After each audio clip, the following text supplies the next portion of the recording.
मोक्ष मोक्षमार्गस्य नेतारं भेत्तारं कर्मभोभृतां ज्ञातारं विश्वतत्त्वानां वन्दे तद्गुणलब्धये।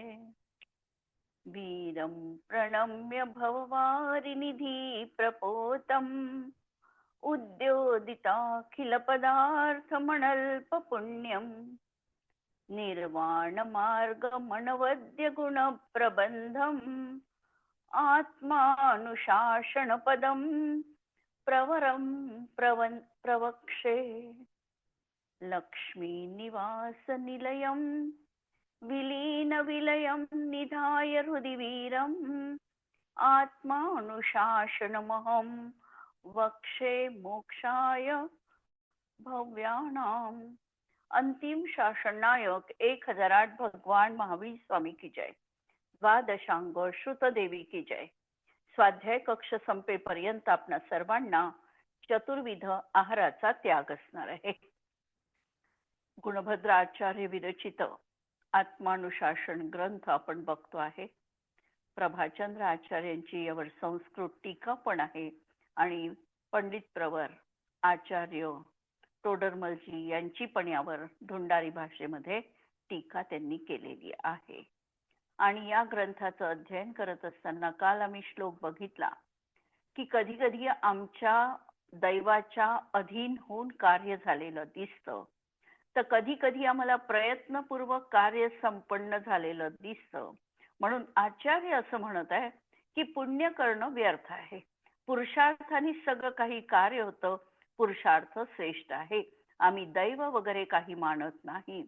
अशा प्रकारची एक शंकाकाराच्या मनात निर्माण झाली आणि त्याच्या समाधानार्थ आचार्यांनी सांगितलेलं आहे की जरी अशा प्रकारचं दैव त्या ठिकाणी असलं, पुरुषार्थ तुम्ही केला तरी दैवाची साथ जर नसेल तर पुरुषार्थ सफल होत नाही। उदाहरण त्यांनी दिलेलं होतं की ज्याचा मंत्री बृहस्पती आहे, वज्रासारखं शस्त्र त्याच्या जवळ आहे, सुर म्हणजे देवलोक त्यांचे सैनिक आहे, नंतर सगळ्यांचा वरदहस्त त्याच्यावर आहे, ऐरावतासारखं हत्ती आहे, स्वयं बलाढ्य आहे, पण असा इंद्र देखील संग्रामामध्ये पराजित झाला।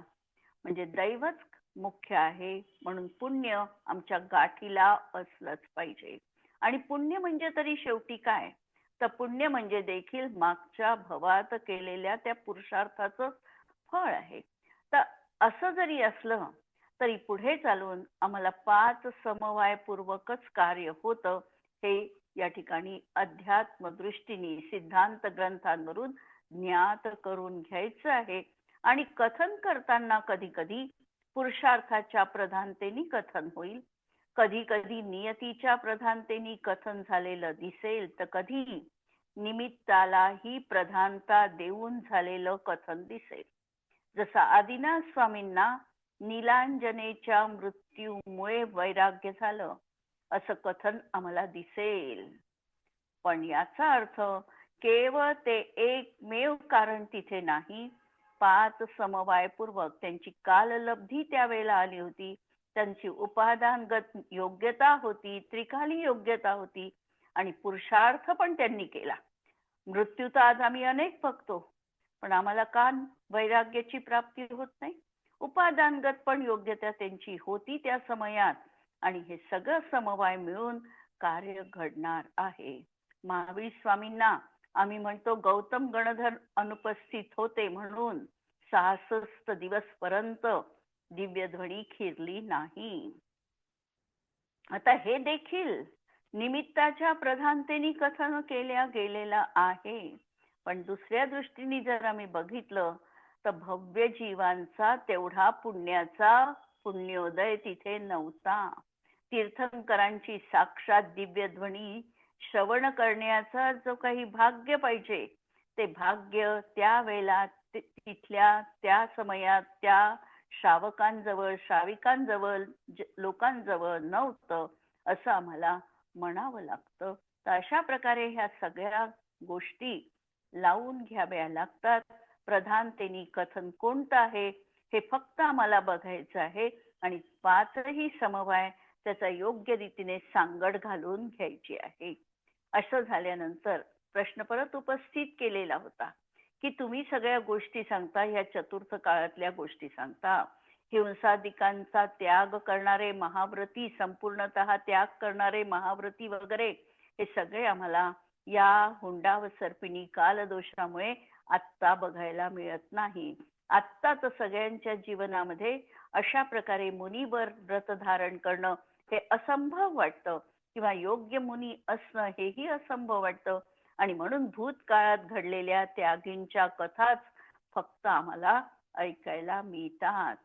या प्रश्नाच्या समाधानार्थ आचार्य आता परत गाथा ठेवत आहेत, 33 नंबरची गाथा. आणि या गाथेमध्ये काय सांगतात ते पहा. भर्तार कुल पर्वता इव भुवो मोहं विहाय स्वयं रत्नानां निधय पयोधय इव व्यावृत्तवित्त स्पृहा स्पृष्टा कैरपि नोन्नभो विभूतया विश्वस्य विश्रान्तये सन्तद्यापि चिरन्तनान्तिकचरा संत कियन्तोऽप्यमी.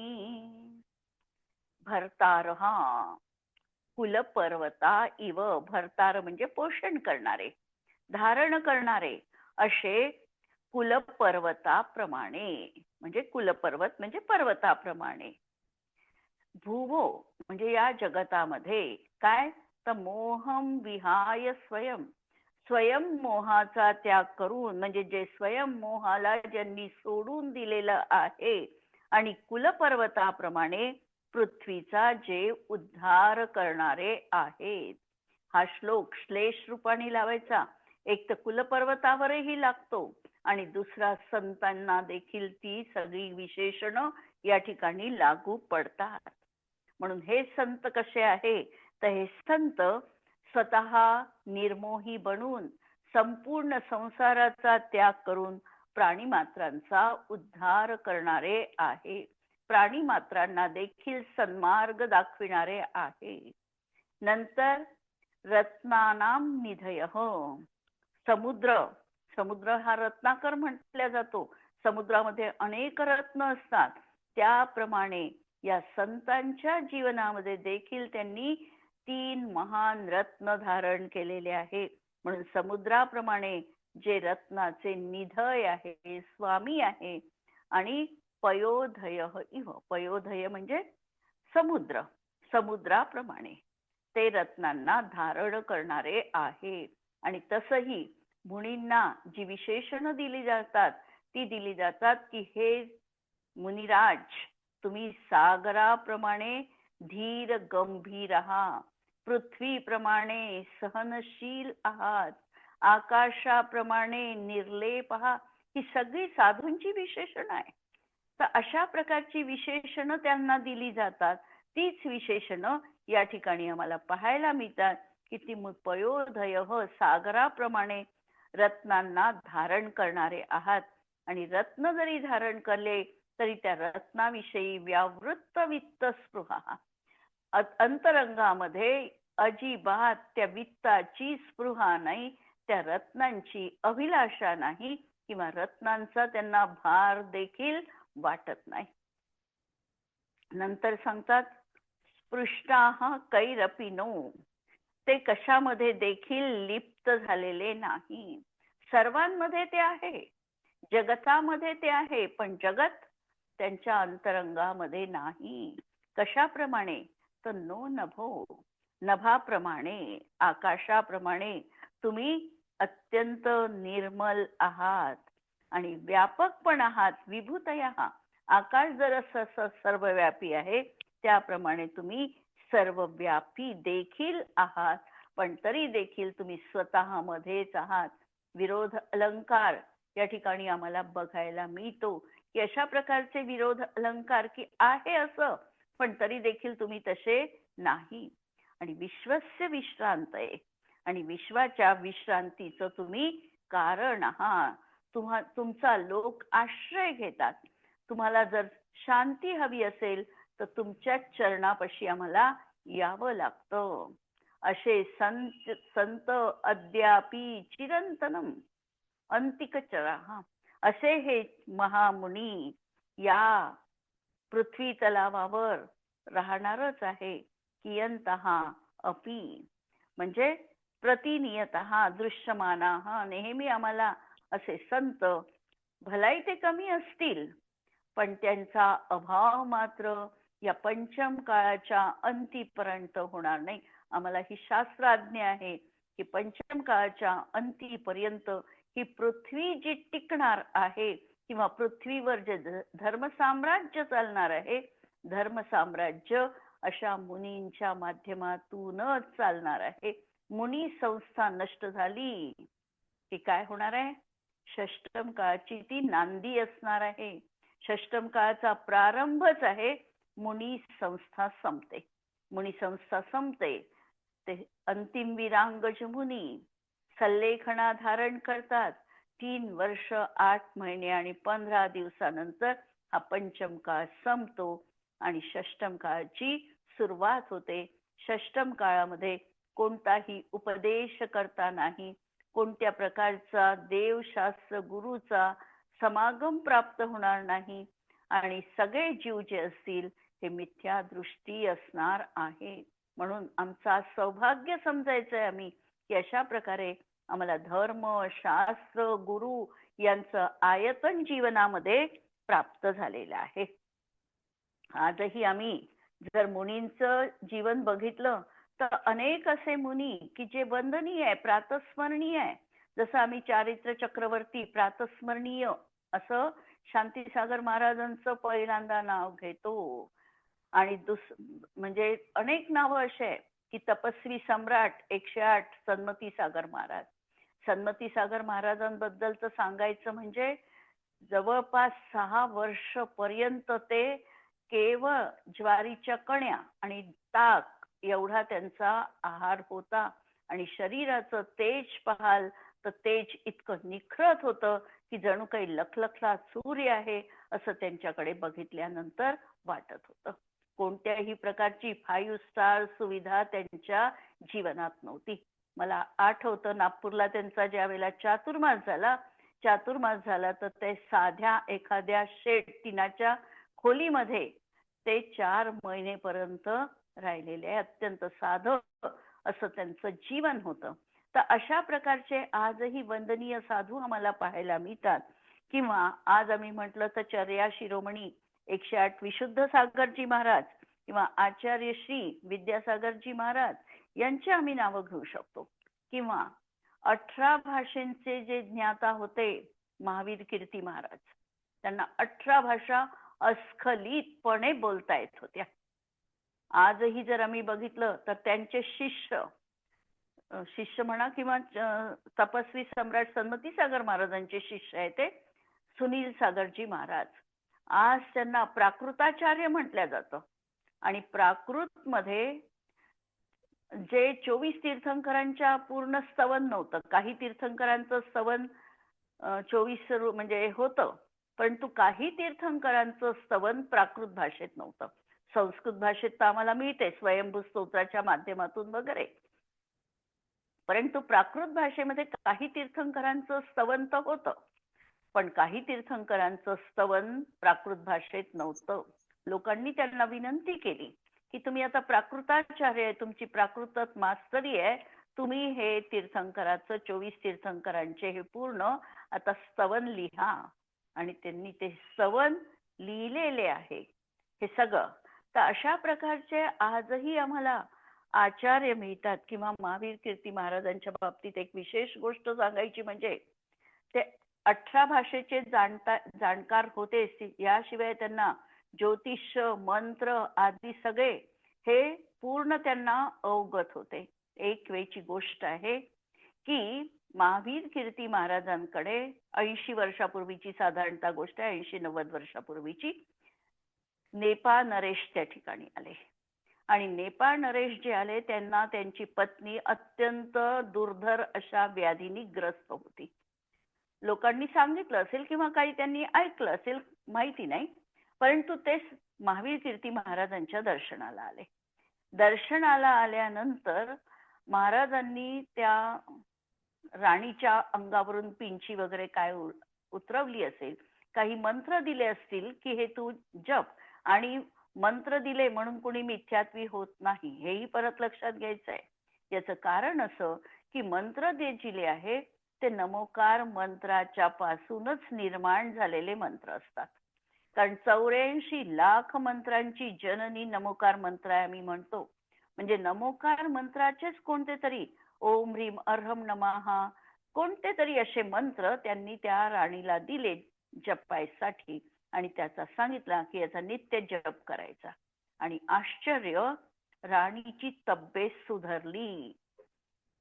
आणि ते पाहिल्यानंतर नेपाळ नरेशानी महावीर कीर्ती महाराजांना, आता ते तर काही घेत नाही, कोणता परिग्रहाचा त्यांना लोभ नाही, मग काय द्यावं, तर त्यांच्यासाठी त्या ठिकाणी बसण्याचा एक मोठा पट्ट म्हणजे सिंहासन हे चंदनाच्या लाकडाचं त्यांनी पाठवलं.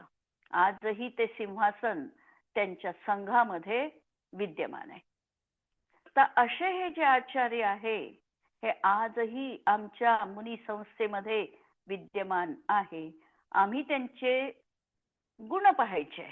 दोष तर प्रत्येकामध्ये थोड्याफार प्रमाणात काही प्रमाणात असतीलही, नाकारता येत नाही, कारण हा काळही असा प्रतिकूल काळ आहे.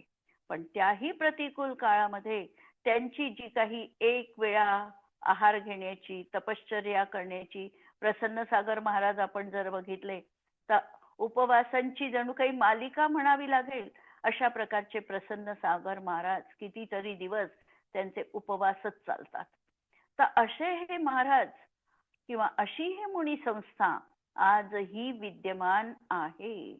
आणि अशा तऱ्हेने पूर्वीच होती असं नाही, आजही ते आहे. पण आम्हाला त्यांच्यामधला गुणग्रहण का भाव रहे नित, हा भाव त्या ठिकाणी सांभाळायचा आहे. कदाचित त्या काळामध्ये, ज्या काळात हा ग्रंथ लिहिला गेला, तो काळ होता जवळपास 5व्या शतकाचा काळ होता.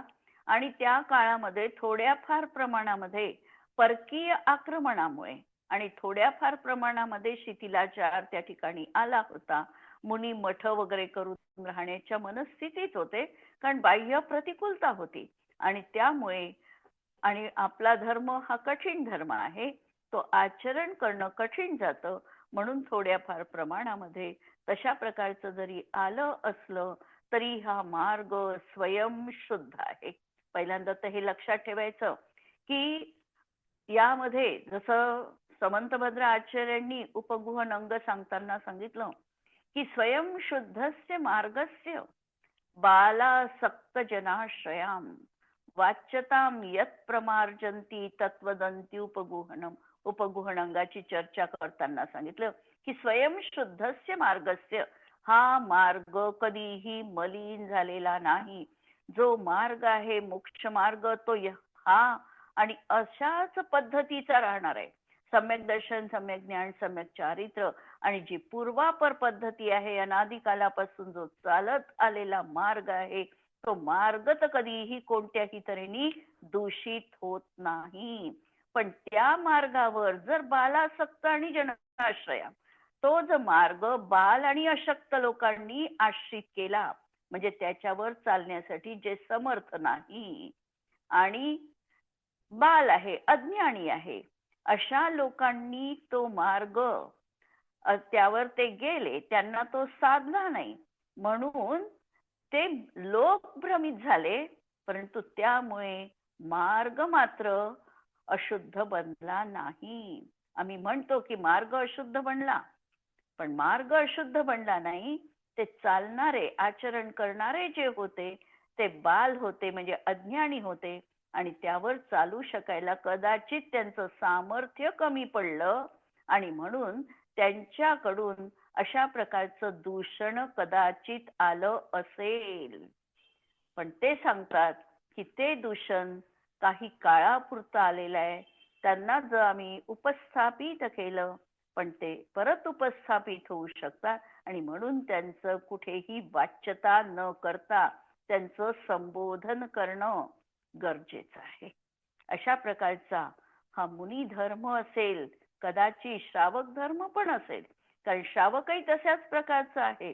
श्रावकांचाही जो मार्ग आहे, आज तोही मार्ग आम्हाला कदाचित कठीण वाटतो आहे, पण मार्ग कठीण जरी असला तरी आम्ही त्याच्यावर चालण्यासाठी अज्ञानी आहो आणि सामर्थ्यवान नाही, हेच आम्हाला त्याच्यातून तथ्य घ्यायचं आहे. आता अशा प्रकारे हा मार्ग लौकिक जीवांची कशी आहे ते या मार्गाला जाणत नाही. कसा मार्ग आहे, कदाचित आपल्या म्हणण्यानुसार, कदाचित त्याला चुकीच्या काही कल्पना त्यामध्ये जोडून त्यांनी त्या मार्गाचं समर्थन केलेलं कधी कधी आम्हाला दिसतं. जसं जर एखाद्याने विचारलं, रात्री भोजन त्याग म्हणजे काय, आगमोक्त आम्हाला व्याख्या हवी आहे. आगमोक्त व्याख्या अशी आहे, कशी आहे रात्री भोजन त्यागाची? रात्री भोजन त्यागाची व्याख्या अशी आहे की सूर्यास्ताच्या 48 मिनिट आधी आमचं जेवण संपलं पाहिजे. ही आगमुक्त व्याख्या आहे.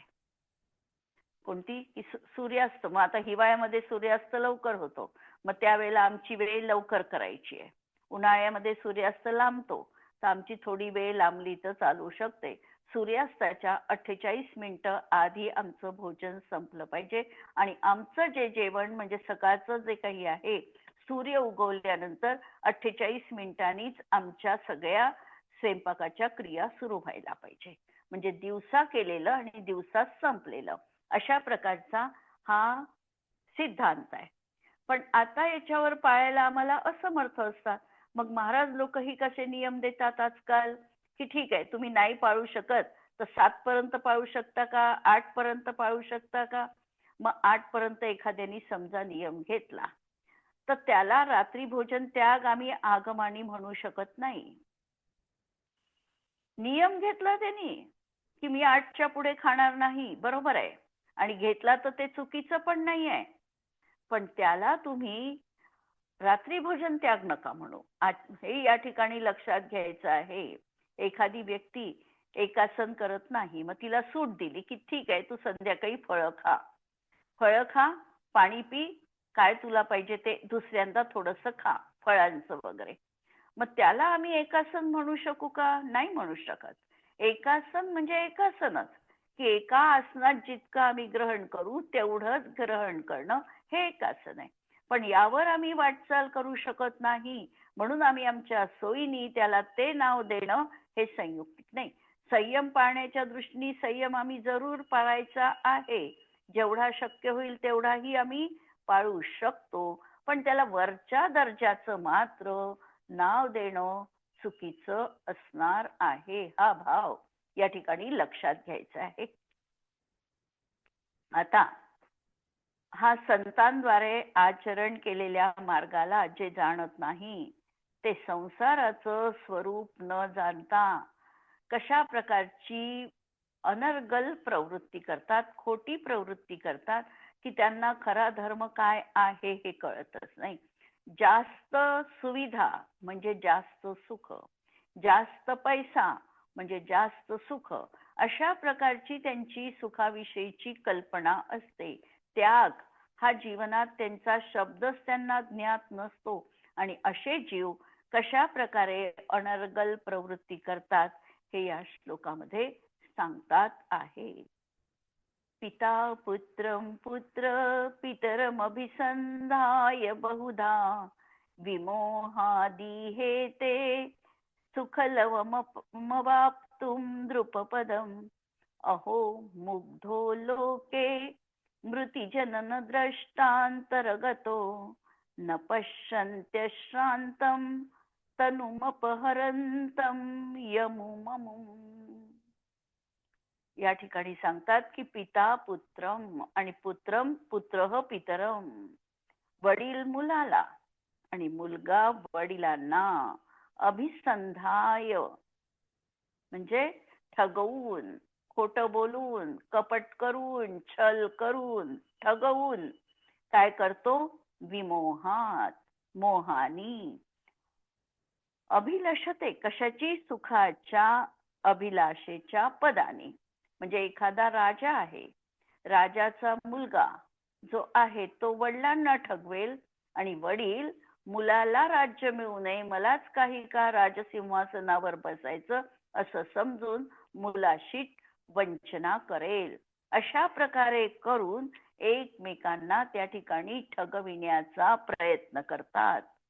आचार्य म्हणतात की हेच आश्चर्य आहे की प्रत्येक जण जन्म मरणाच्या दाढेत आहे ना. आम्ही आलो म्हणजे आम्ही कोणीही अमरत्वाचं वरदान घेऊन तर या जगात निश्चितच आलो नाहीये. प्रत्येक जण या जगामध्ये जो आलेला आहे ते आमचं ठराविक आयुष्य घेऊन आलेलं आहे. कारण आमची आयु जी निर्धारित झाली ती आज नाही.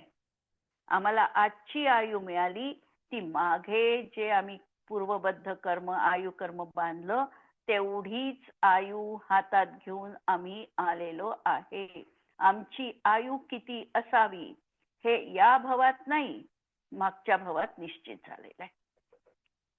ज्या वेळेला आम्हाला आयुबंध पडला होता पुढील आयुचा, त्यावेळेला आमची आयु ठरलेली होती आणि तेवढीच आयु, त्यापेक्षा जास्त एक क्षण पण नाही. कदाचित कर्मभूमीच आम्ही आहो म्हणून आमच्या आयुचं जेवढी आयु बांधून घेऊन आलोय तेवढी भोगूच असंही नाहीये. आमच्या आयुचं कदाचित काय होऊ शकतं? अपवर्तन होऊ शकतं, आमचा अकाल मृत्यू होऊ शकतो. म्हणजे जी आम्हाला आयु मिळालेली आहे तेवढ्या आयुलाच आम्हाला भोगता येणार आहे. म्हणजे प्रत्येक जण जन्माला येण्यापासून या मृत्यूच्या क्यू मध्ये उभा आहे. एक एक क्षण आमचा जीवनातला चाललेला आहे. विचार करायचा आहे की आम्ही किती निरर्थक समय जीवनात घालतोय. एक समय आमच्या हातून गेला, एक समयाचा तर हिशोब सोडा, समजा 1 तास आमच्या हातून निरर्थक निंदा करण्यात, इतरत्र गोष्टी करण्यात वाया गेला. म्हणजे काय झालं? आमच्या या मनुष्य पर्यायीचा 1 तासासाठी आम्ही दुरुपयोग केला. तो जो 1 तास आमच्या धर्मकार्यात लागला असता, शुभ कार्यात लागला असता, तो आम्ही वाईट रीतीने घालविला. तर अशा प्रकारे आम्ही प्रति समय, याला म्हणतात आवीची मरण, की प्रति समय ही मृत्यूची शृंखला सुरू आहे. इकडे आम्हाला माहिती नाही. आम्ही तद्भव मरण जाणतो, आयु संपली त्याला मरण म्हणतो, पण ती एकदम संपली नाहीये. ती संपली आहे ती अशी एक एक एक एक समयानी संपलेली आहे. आणि जो या समयाचं मूल्य जाणतो, एकेका समयाचं महत्व जाणतो, त्याचं जो मृत्यू आहे तो मृत्यू देखील महोत्सवात परिवर्तित होऊ शकतो. होईलच असं नाही. आयुबंधाच्या वेळी जसा आयुबंध पडेल त्यानुसार निर्धारित होईल. पण जर त्यांनी सजग राहिला तर अशा प्रकारचे त्याला विवेकपूर्ण मृत्यू देखील येऊ शकतो. पण हा जीव मात्र, आचार्यांना आश्चर्य वाटतं की असा हा मृत्यूच्या दाढेमध्ये सापडलेला हा मूर्ख जीव मात्र शरीराचं हरण करणाऱ्या त्या यमाला मात्र बघत नाही. तो यमराज आमच्या कसा आहे?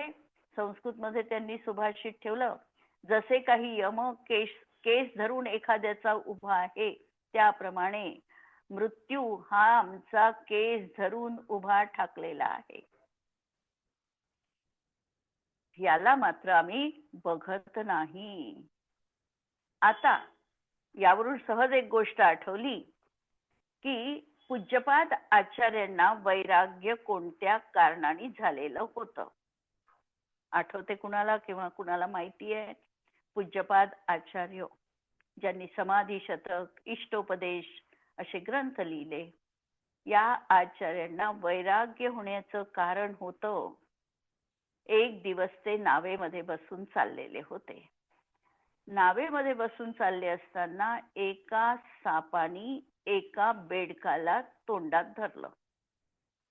काय केलं? साप होता नदीमध्ये जाणारा पाण्यात चालणारा साप असेल, त्यांनी त्या बेडकाला, पाण्यातल्या बेडकाला तोंडात धरलं.